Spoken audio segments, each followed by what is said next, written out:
All right, folks, we are back with this year's first Saturday session for Leaving Cert History. Hopefully we have some fifth year students who are carrying over the tradition and the routine of keeping up with our Saturday sessions. If not, if we're 6 years this year new or fifth years this year that are new to Leaving Cert History, welcome. What we're going to start to look at is different topics from the Leaving Cert course, and it's going to be really directly focused around exam skills and how you use this information in the exam. So today's topic, or the first Saturday session of the year, is characteristics of Stalin's rule. So looking at that period 1924 to 1939, and let's get straight into things. So before we get into things today, guys, let's just highlight what's on ExamRevision's website here. So we're at the Leaving Cert History section of the website. So on that, you can see all four topics are covered for Leaving Cert History. And if you click into each topic, every piece of information that you'll need to cover the Leaving Cert History course is covered there. So if we click into the Montgomery bus boycott as an example of this, you can see under each topic for the Leaving Cert History course, we've full video lessons where I break down the different topic there, where you might, if you need some extra support around the content knowledge. My favorite part there is the self-correcting quizzes, where you can test your own knowledge on each topic. We also have PowerPoints available there, and we also have H1 standard notes there, which will help you and guide you towards achieving a H1 at Leaving Cert History. So I just recommend accessing that website for if you have any of those needs in terms of video lessons where I'll break down each topic and go through the smaller and finer details of each topic. They're about 10 to 15 minutes long for every single one.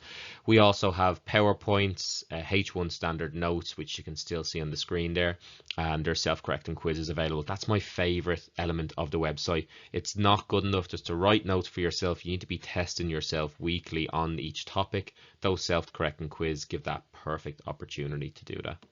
So as we previously discussed, these Saturday sessions are going to be heavily focused around exam skills. Where is this information applicable in an exam situation? So what you have in front of you here is a list of previous exam questions that will relate to the content that we're going to study today. So you can see it's an extremely popular exam question, and what's really handy for us as students or as for candidates sitting the Leaving Cert exam, and what you'll notice is that the questions are fairly similar and fairly repetitive as they kind of as we look back at how they're asked in the past. So if we even just focus on the first one here, the most recent, 2021, would you agree that Stalin transformed the Soviet Union? So that's going to be our key word too that we're going to link back to in every single paragraph that we discuss: transform. If we go to the second one, what were the main characteristics of Stalin's rule? What challenges faced the Soviet Union in peace and war? Really nice question, because that will extend past the year 1939, and we can look at wartime Russia as well. So lots to discuss, lots of topics to write about in our paragraphs. And then you'll see that word transform be used again. So essentially what we're looking at is the experience of life in Soviet Russia, and we're going to divide that into 4 different subcategories to help us understand each category of the experience of life in Stalin's Russia.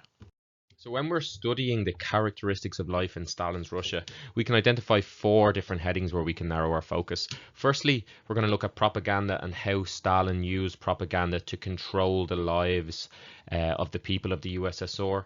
Secondly, we'll look at the process of industrialization and how Stalin turned the USSR into almost a completely self-sufficient country in terms of producing gas and oil. Thirdly, we'll look at the process of collectivization and how Stalin turned small family-run farms into large state-run farms across the USSR. And we'll really focus on, I suppose, how that impacted the lives of the people of Russia. We'll look at the Holodomor famine and the impact that had, the human cost associated with these economic policies. That's what we're going to make reference to, the human cost of Stalin's economic policies. And then finally, we'll look at that period known as the Great Terror, where we look at the influence of the NKVD, the Gulags. We look at the show trials. We'll touch upon the show trials today as how Stalin created terror throughout the country and how that enabled him to rule by decree, essentially. So just a little tip, what I do with my students when we're studying this topic, we print this off on a nice A3 piece of this graphic organizer on an A3 piece of paper. What you'll see is we've different categories for each characteristic of life that we're going to study. So my students will fill out their notes on each category, and then when it comes to revising towards the end of the year, what we'll see is that we have all our notes in one neat place. So when we're writing our essay towards this, it's just out in front of us on the desk. We have our essay plan available. There will be an essay plan and sample paragraphs provided in today's Saturday session, but we'll use our graphic organizer then where all our notes are in the one place. It's nice, neatly displayed for us, and we'll use that to just pick out the piece of information that we need for each paragraph title that we're going to write. Let's firstly get into things. So first thing we're going to cover is propaganda and how propaganda, or how Stalin, I suppose, implemented a propaganda, or how he built a cult of personality that painted him like this godlike figure in the USSR, and we'll look at how propaganda impacted the experience of life for the people of the USSR. So firstly, Stalin's cult of personality was essentially built around Stalin being this god-like figure in the USSR. So I love this quote from German historian Frank Dickeder. Everywhere in Moscow, no one sees nothing but Lenin and Stalin, becoming a personification of that sanctity. So we can see the reference to that god-like figure that he becomes, that sanctity, and we can, I suppose, from this we can understand how Stalin has implemented that cult of personality, how he's become a godlike figure. So I'd always recommend to my students that we start our paragraphs with this, or it's a great quote to start our introduction of our essay with. So firstly, Stalin looked to control all newspapers, radio and cinema. So that was taken under control by the Communist Party. And as a result of that control, all artists, writers were expected to adhere to the guidelines that were issued by the Communist Party. So essentially what we see happen here is media becomes censored and controlled by Stalin and the Communist Party, and what we're going to see happen is that censorship is going to impact people's lives as they don't get the truthful picture of what's actually going on in their society. So an example of that censorship would be how we could look to the failure of Stalin's economic policies. Now I'll highlight the word failure of Stalin's economic policies there.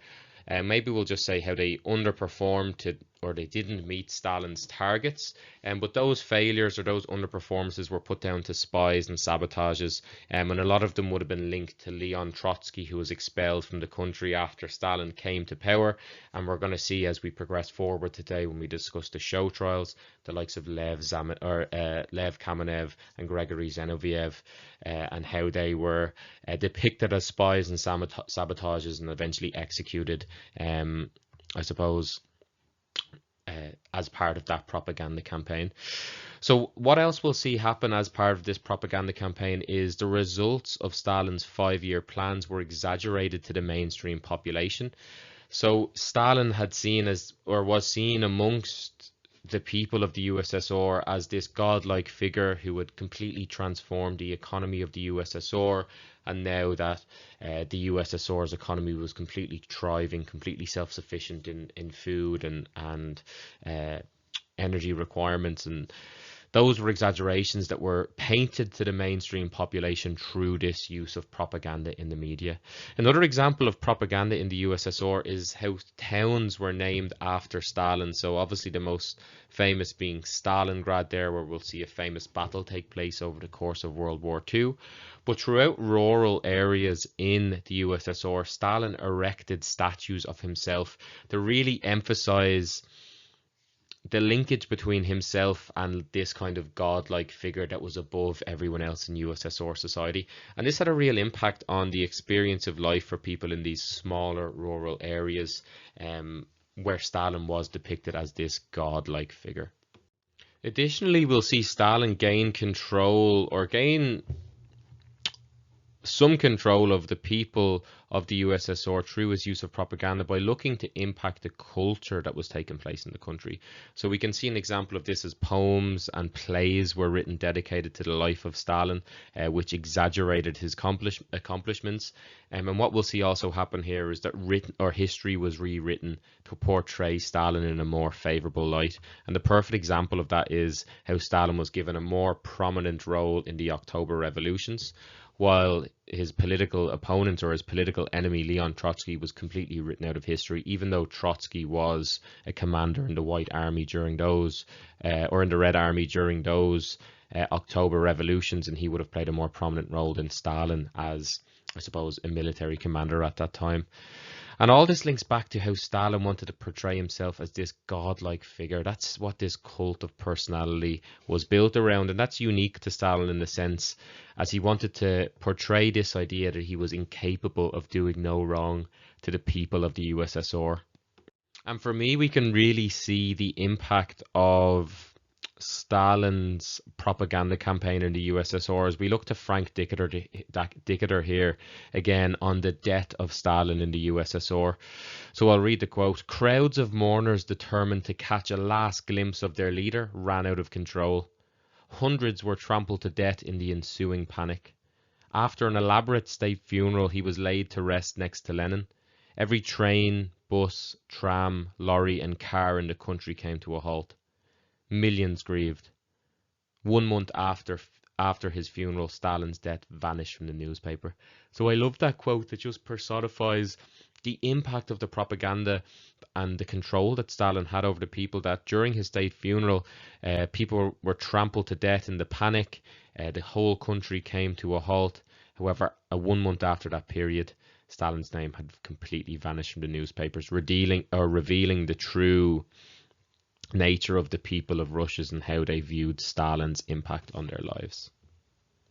Second characteristic of life that we're going to study is Stalin's process of industrialization. So Stalin would kickstart this process of industrialization through the implementation of 3 5-year plans. So as we walk through our process of industrialization, it's important that you're just thinking back to those 3 5-year plans that were implemented that look to transform the economy of the USSR, the production economy of the USSR. So that first 5-year plan aimed at the industrialization of the economy. So there was a huge emphasis on building heavy industry in the country, such as coal, iron and steel. And Stalin's ultimate goal as a result of this process of industrialization was for the USSR to become completely self-sufficient in the production of heavy industry, such as coal, iron and steel. What's important to understand here is that Stalin set unrealistic goals for these 5-year plans. We can see that as an example. He looked to increase the production of heavy industries by 330% over the course of 5 years. Obviously, an unrealistic plan, an unrealistic goal to hit. However, these goals would be exaggerated in the propaganda that we've just studied through the media to make people think that Stalin was extremely successful in his reaching his goals around this process of industrialization. So this process of industrialization was set up through essentially establishing different industrial centers across the USSR. Now this example I study with my students is this city of Magnitogorsk. So it was built around a steelworks factory. So this city of Magnitogorsk, and I should have included a photo here, it's this kind of almost apocalyptic. It looks apocalyptic, the city. You know, we have a factory in the center of the city with housing that have developed around that factory, steam coming from steam and smoke, and I suppose just whatever's being produced in the factory, releasing air pollution all around. And anyone that lived in this city, the city was built as a function to function around this steelworks factory. Anyone that lived here obviously worked in the factory or had family working in the factory, and it's really just this apocalyptic place, and it's just really crazy to think about how a city has developed around this steelworks factory. But if we look at the facts around Magnitogorsk, it was capable of producing 5 million tons of steel and 4.5 million tons of iron. So it was this huge industrial powerhouse in terms of industrial production output for the USSR. And what we're going to see take place here is that by 1939 there was 45,000 people employed in this factory, so it was a huge employment, I suppose, venture for people. It was a huge place where people could gain employment, and we'd see people migrate to these cities as a result of that. So I suppose that's one of our social impacts of industrialization, where we'll see a lot of people move from the rural countryside areas to urban areas like Magnitogorsk in search of jobs in these factories. And that's backed by the evidence there that we had 45,000 people working in Magnitogorsk by 1939.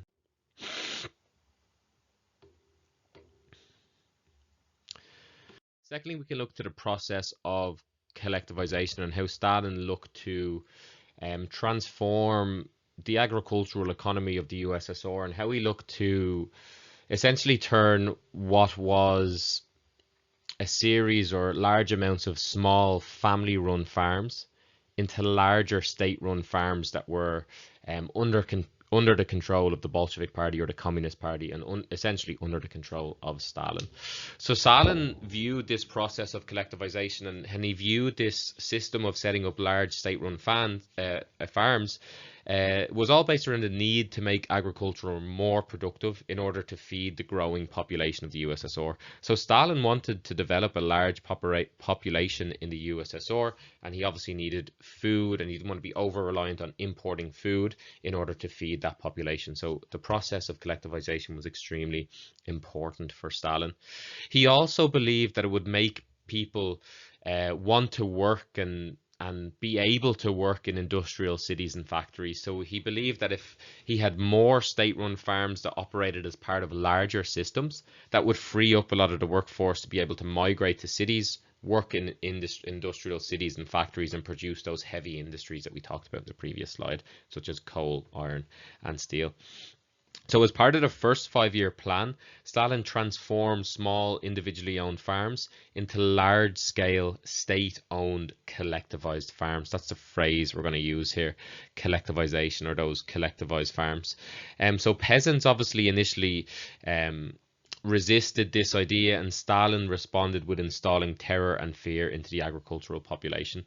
So I often just make the reference to here with my students is, imagine you owned a family-run farm. That family-run farm was in your family for 100 years, let's say, and it's been passed down to generation, and you guys were happy to just, you know, be self-sufficient in the terms that you would just produce enough goods for yourself to eat and a little bit more that you could sell, just enough to get by and just enough to have a good life. But you were happy enough in your family-run farm, and Stalin comes in and he says, well, this farm is mine now, and we're going to take this land off you, and we're going to merge your farm with 4 of your neighbors in the same area.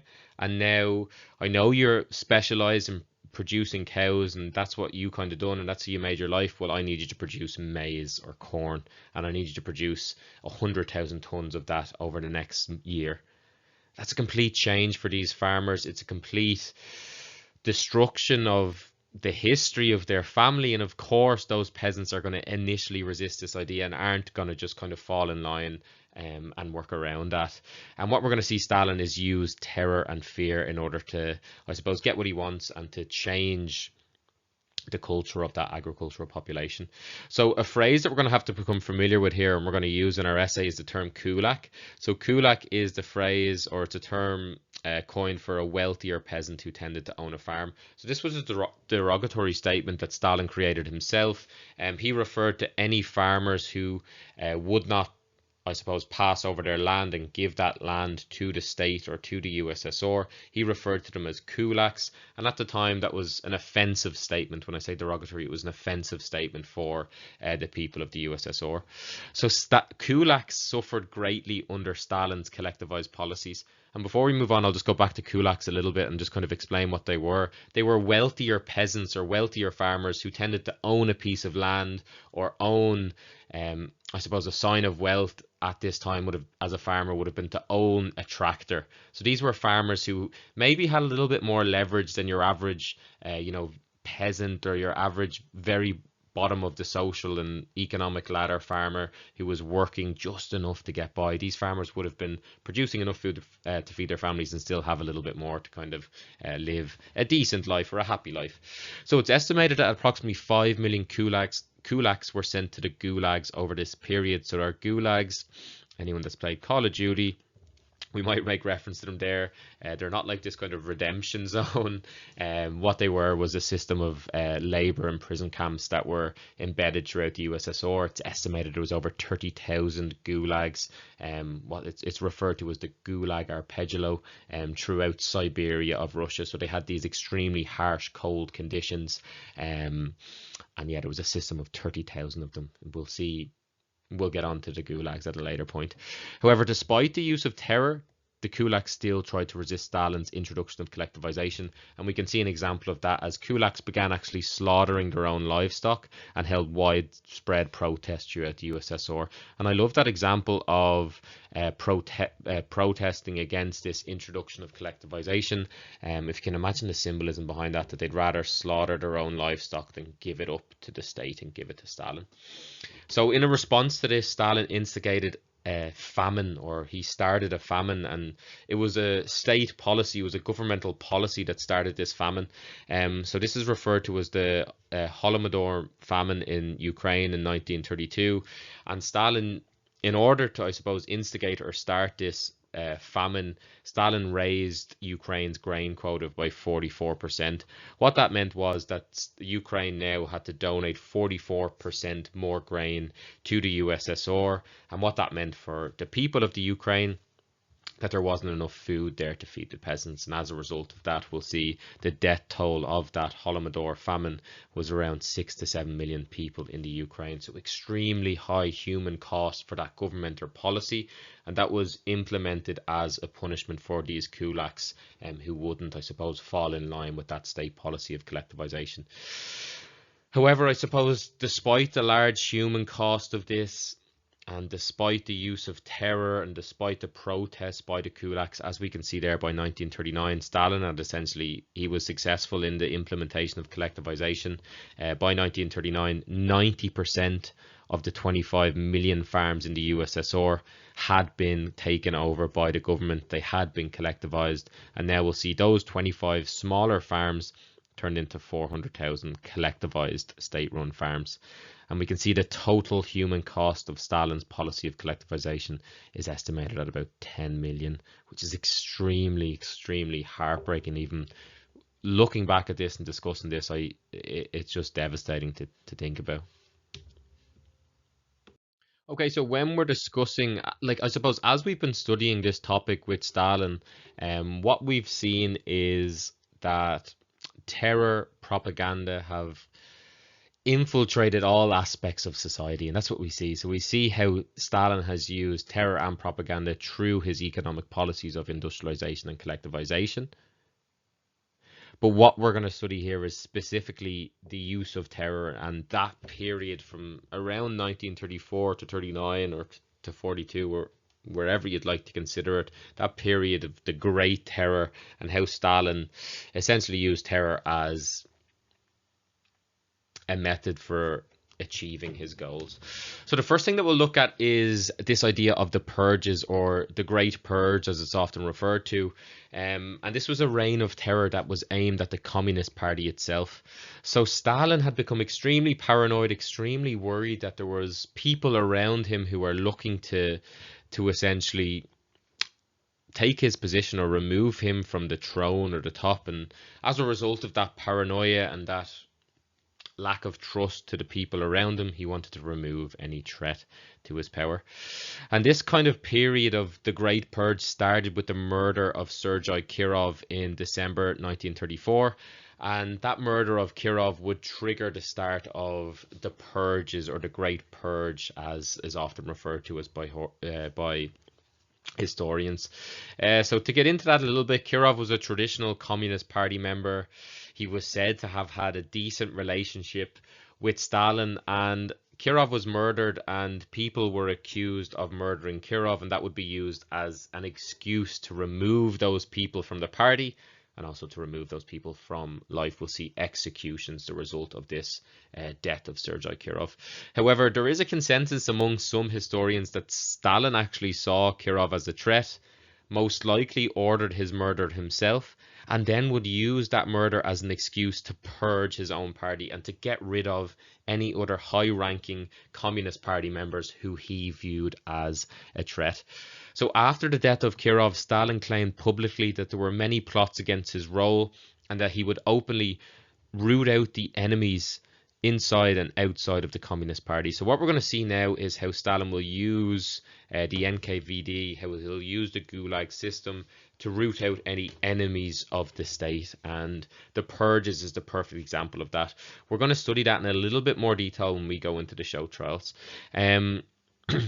Next up, we'll look at the NKVD and the impact that had on the experience of life for the people in the USSR. So the NKVD is essentially Stalin's secret police. They succeeded the Cheka, which was Stalin or Lenin's secret police, and they were basically considered Stalin's police force. Nobody knew who was part of the NKVD. This would eventually go on to be the KGB as we might know it now, and it was a secret police force that was essentially there, as we've kind of got it in words, aimed to root out enemies of the state. So NKVD consisted of the secret police, the border police, the fire brigade, and the local police units. And what that gave Stalin was a monopoly over the law enforcement in the USSR. So what that meant in, I suppose, practical terms was that Stalin could act as judge, jury, and executioner in the USSR by using the NKVD in those kind of 5 different law enforcement areas to essentially do whatever you want. The NKVD were also in charge of running the Gulag system, and we'll see how that becomes links as we progress a little bit further. And I suppose infamously the NKVD, they were famous for this kind of state policy of interrogation and this kind of systematic methods for interrogation that we'll see used on high-ranking communist members. Like if we look at the show trials, how Kamenev and Zinoviev were interrogated and essentially tortured in order to give their confession for the show trials. And as I said, we'll look at that in a little bit more detail in a little bit of time here. So the NKVD would carry out unauthorized executions on citizens, and that kind of links back into this Gulag Arpeggio. It's a great book by Alexander, I always forget his second name, Schnitzin, or Alexander L. Schnitzin, but it's a Gulag Arpeggio, great book. It's his experience. He spent 34 years in the Gulag system from 1924 to 1950, or 1926 to 1954, I believe. The impact of these interrogations and this state policy of torture meant that millions of people were arrested, most of them being innocent, and most importantly for us to understand, it developed this culture of fear in the USSR. So people were afraid to speak out, even in their own home, as like even children were encouraged to report their parents to their teachers in school. So if their parents were at home speaking badly about Stalin or any state policy in the USSR, the children were encouraged to come in and tell their teachers around that. And then the NKVD would be involved. Usually that would end with the parents being arrested, transferred to the Gulag system. And then I suppose whatever was to happen after that was, you can kind of use your own imagination there. So that arrest system was essentially, most arrests often took place in the middle of the night, and the process itself supplied itself with more people, as the people who were accused of being enemies of the state were under intense psychological interrogation, and that meant that they gave up names, leading to more arrests. So I often describe this to my students. Imagine you hadn't said anything about Stalin, you were arrested by the NKVD, and you were took in for interrogations. Those interrogations would take place over the course of a week to 2 weeks, where you'd be deprived of sleep, food, water. You might be tortured, you might be beaten, and those interrogations would keep going. They would be sustained until you gave the names of any other enemies of the state or anyone else you have cooperated with along this process. In the end, you're eventually just going to give anyone's name to end the torture, and that's what would happen. So that process, or that system, fed itself, and that led to more arrests. That's why we see 1 million people arrested at this point. I suppose what's important also to understand is that the potential victims of Stalin's reign of terror included anyone in society, party members, Stalin's very close friends, priests, factory members, right down to the everyday citizen was at risk of arrest and was at risk of being sent to the Gulag system, and therefore was at risk at dying at any point. And we can see that intensify around 1936 as Stalin puts Nikolai Yeshov in charge of the NKVD, and he would be infamous for, I suppose, his reign of terror and how many people were arrested in a 2-year process before, ironically, Yeshov himself was removed from his position and he was executed for killing too many people. What's linked directly to that NKVD is this Gulag system. So it was a system of state labor camps that was developed in the USSR. Initially, they were developed to support the increasing industrialization of the country. So prisoners were known as zeks. They would work 14 hours a day. They would work on very limited food rations, unsuitable clothing for the harsh tundra conditions of the East USSR. So the Siberia area that I made reference to, if anyone's played Call of Duty, if you're ever sent to the Gulag, you'll notice the snow that's there. I'll also refer to that with my students. So the temperature was below 0 degrees Celsius for 6 months there. Inmates of the Gulag system underwent or experienced intense beatings, torture, and were often just murdered with no repercussions for the camp guards there. The example that I'll look at with my students is Kolma. So it's an area in Siberia. It's 6 times the size of France, and I can't. My other subject's geography, guys, so I'll get that map up. I'll show my students in the class. But that Kolma area is 6 times the size of France. There was 100 gulags located here, and it was a system of state labor camps where you'd be constantly transferred from labor camp to complete different types of work. So prisoners were used in public work schemes, so they'd build railroads, construct the White Sea-Baltic Canal was one of the public work schemes that was completed by members of the Gulag system. Over 1 million people died in the Gulag system over Stalin's rule up to 53, and these played a key role in Stalin's industrialization policies. And I suppose what we're going to get onto now is the overall death toll of Stalin's reign of terror. Although it is difficult to measure, as Stalin went to great lengths to cover up his atrocities that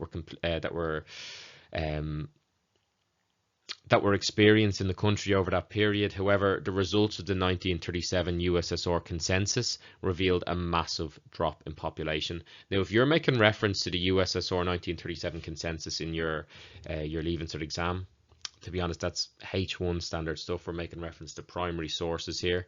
However, if we look at the details around that consensus, Stalin actually murdered all the consensus staff and purged the consensus staff, as he labeled them as spies as justification. So we see how Stalin looks to cover up the atrocities that had been committed in the country. And I suppose, depending on the historian, you'll see a range of historians make reference to the total death toll or the total human cost of Stalin's reign of terror in the USSR. But some historians estimate that as high to be as high as 30 million people, which is extremely just devastating to think about. Okay, let's have a look at where this is applicable in an exam situation. So the essay title here that we're dealing with was the one from 2021. Would you agree that Stalin transformed the Soviet Union? So our key word here being transformed. And what we're going to have to make reference to at the start of every paragraph and at the end of every paragraph is how Stalin transformed the USSR. So let's keep that in our mind. So what you're going to see here is what I call my macro plan, okay? So I'll be covering this in a couple of Saturday sessions throughout the year, so stay tuned for those sessions. Those sessions are going to cover how you maximize your marks per paragraph in Leaving Cert History and how we plan for Leaving Cert History to maximize our marks. Extremely important that we're looking at it from this viewpoint as students. So to do that, you need to write 10 paragraphs in Leaving Cert History. Each paragraph will be about half a page long. And as a result of that, if you write 10 paragraphs minus your introduction and your conclusion, you're going to have to write 8 paragraphs. You'll need 8 paragraph titles, I call them, so what you're going to write that paragraph on. So let's have a read to our paragraph titles here for the essay on transforming the Soviet Union. So the first paragraph, we're going to write about how Stalin used propaganda to transform the USSR. Secondly, we're going to outline the economic impacts of Stalin's policy of industrialization. Thirdly, we're going to outline the social impact of Stalin's policy of industrialization. Fourthly, we're going to look at economic impact of collectivization. Fifthly, social impacts of collectivization. 6, we're going to look at the Great Purge. 7, we're going to look at show trials. And then 8, we're going to look at the NKVD and the Gulag system. So we've so much to talk about here. I love this essay with my students. For the sake of this Saturday session, we're going to focus in on one paragraph. We're going to look at paragraph 2, the economic impacts of Stalin's policy of industrialization. Before we get into our sample answer here, let's look at our micro plan. So a micro plan for my essay, and this will be sent over with the notes for everyone that attends this session. The micro plan is essentially the evidence that you need to provide for each paragraph in the essay. So as part of our structuring our paragraphs for Leaving Cert History, I ask my students to provide 3 or 4 pieces of evidence in every single paragraph that they write, and that's going to bring us up to that H1 standard of writing. So in our micro plans, what you can see is here, I give you this I give us the essay title. That's important because we're going to use that word transform in our sample answer. You can also see from our macro plan the paragraph title that you need to remember. So it's the social impacts of Stalin's policy of industrialization, how that impacted the people. And then inside this box here, we're going to see 4 pieces of evidence or questions that are going to help you structure that paragraph. So firstly, you have to outline how the USSR became a more gender equal society as a result of Stalin's economic policies. You're going to discuss the human cost of Stalin's policy of industrialization. You're going to include statistics outlining the total deaths in the USSR. And we're going to make sure we're achieving our H1 by including evidence of outside reading, as is quoted in the Leaving Cert History marking scheme. We're going to include a quote from Niall Ferguson on the total human impact of Stalin's policy of industrialization. So that quote is included in my sample paragraph that you will see in a couple of slides. So when we're writing at Leaving Cert History, we're going to look at a sample paragraph here before we finish up this session. So I encourage my students to use a peel paragraph approach. So I give my students these sentence starters to help structure our paragraphs. So if you're trying to use the peel paragraph approach, there's 4 things you're trying to do in every single paragraph. You're trying to make a point. You're trying to provide evidence. You're going to explain 1 or 2 pieces of that evidence, and then you're going to link that paragraph back to the essay title. So let's have a look at the phrases that I use with my students to encourage my students to structure their paragraphs in a way. So good historical writing includes all of these different elements. We've point, evidence, explain, link. So if we're trying to make a point in our paragraph, we might use phrases like, it can be argued that, historians have argued, the sources suggest, from this period of history we can infer. And there's 2 different types of evidence we can use. So evidence, if we're introducing evidence, we're going to use linking words to introduce that. So if we're looking to join ideas together, we might use phrases like firstly, secondly, in addition, furthermore, moreover. If we're looking to change ideas in our paragraph, we'll use phrases like however, conversely, on the other hand, alternatively, but. After we provide 3 to 4 pieces of evidence per paragraph, we need to explain that piece of evidence. So we explain that using phrases like this means that, therefore, consequently, as a result of, because of this we can see. And then the last line of every paragraph, what we need to do is link our paragraph back to the essay title. So our essay title here is around how Stalin transformed the USSR. So we're going to link whatever point that we've made at the start. We're going to link that back to the essay title using this phrase. So we use phrases like, we can therefore see, from the sources it is clear that. The most important factor from all this is, in conclusion, we can see. So next what we're going to do is we're going to read through and look at a sample paragraph for paragraph number 2, so the economic impacts of Stalin's policy of industrialization. It's from my essay, my sample essay for the transformation of the USSR and Stalin. So we're going to read through that together now. We're going to highlight where we're seeing these phrases, and we're going to highlight the pieces of evidence that are being used. So it's all coming full circle here. And as I said, the next Saturday session I complete is probably going to be on how to maximize your marks for dictatorship and how to maximize your marks per paragraph on dictatorship and So if we have a look at our paragraph here, so let's have a read through it together first of all. So you can see this is a H1 standard paragraph. A student, I'd imagine here, would be scoring 8, maybe 9 out of 10 on their paragraph, which would be of a H1 standard if we write our 10 paragraphs. So it can be argued that the results of Stalin's policy of industrialization had a lasting impact on the characteristics of everyday life in the USSR. Firstly, the switch to an industrial-based economy resulted in a massive population transfer from rural areas to urban areas. Consequently, this placed significant more pressure on the infrastructure of cities and contributed to a deteriorating quality of life in USSR industrial cities such as Magnitogorsk. Furthermore, although Stalin's unrealistic goals for his 5-year plans were unachievable, they contributed to the USSR becoming industrially self-sufficient by 1939. This would be hugely important for the USSR's war effort over the course of World War II, as they did not need to rely on allies to import energy or fuel. One could argue this played a vital role in the USSR and the Allies' eventual success against Nazi Germany in World War II. In addition, although Stalin's policy of industrialization saw massive economic growth for the nation, it came at a terrible human cost. Historian Niall Ferguson argues that for every 19 tons of steel produced, approximately 1 Soviet died. Conversely, the policy of industrialization resulted in a far more gender-equal society in the USSR, as women were actively encouraged to join the workforce. This is demonstrated by the fact that new creches and daycare centres were set up and provided for free. In conclusion, although there were some positive aspects of Stalin's policy of industrialization, the terrible human cost must outweigh the economic growth in the country over the 10-year period, as it played such a defining role in the experience of life for millions of people in the USSR. So what we're going to see in this paragraph here, firstly, we're going to see the phrases that I've used here for my peel paragraph approach. So we can see the phrases, it can be argued that. We can see phrases like firstly. I'm looking for phrases for introducing evidence here. So in addition,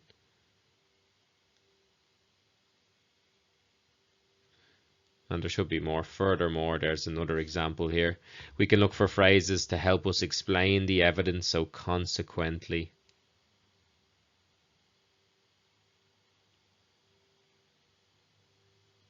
This is demonstrated by.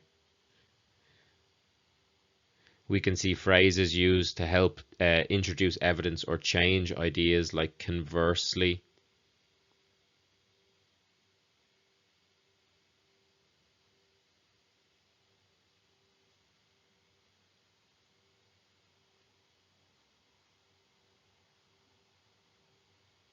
I did see it, but I'm after losing it. Conversely. And then, of course, at the end of every single paragraph, what we need to do is link this back to the question how it transformed the USSR and how it impacted the lives of the people. And we use phrases like in conclusion, and we can see how we link that back together. Finally, before we leave, I just want to highlight ExamRevision's website once again. Every single topic on the Leaving Cert History course covered in videos, video lessons, PowerPoints, self-correcting quizzes, and it has H1 standard notes available there for students, or PowerPoints if you prefer to look at the information in a more visual representation like that. It's all covered there. We see the Montgomery bus boycott lessons. Video lessons are about 10 to 15 minutes long max. I cover all the finite details of each topic for you there, and then you have your notes, and your most important or most beneficial for me are self-correcting quizzes there that you can score and track your results over the course of the year. You can retake those tests to see how you've improved as well. Really valuable tool, and as I can't stress enough, you need to be testing yourself on each topic in order to gain a deep understanding of that. So testing ourselves is the best method of study. Anyway, folks, I'm going to leave it there. I'll speak to you soon. Next Saturday session is going to be how to maximize your marks in every single paragraph in Dictatorship and Democracy. And I'll speak to you soon. Hopefully have a good year, guys, and hopefully I'll see you or speak to you again.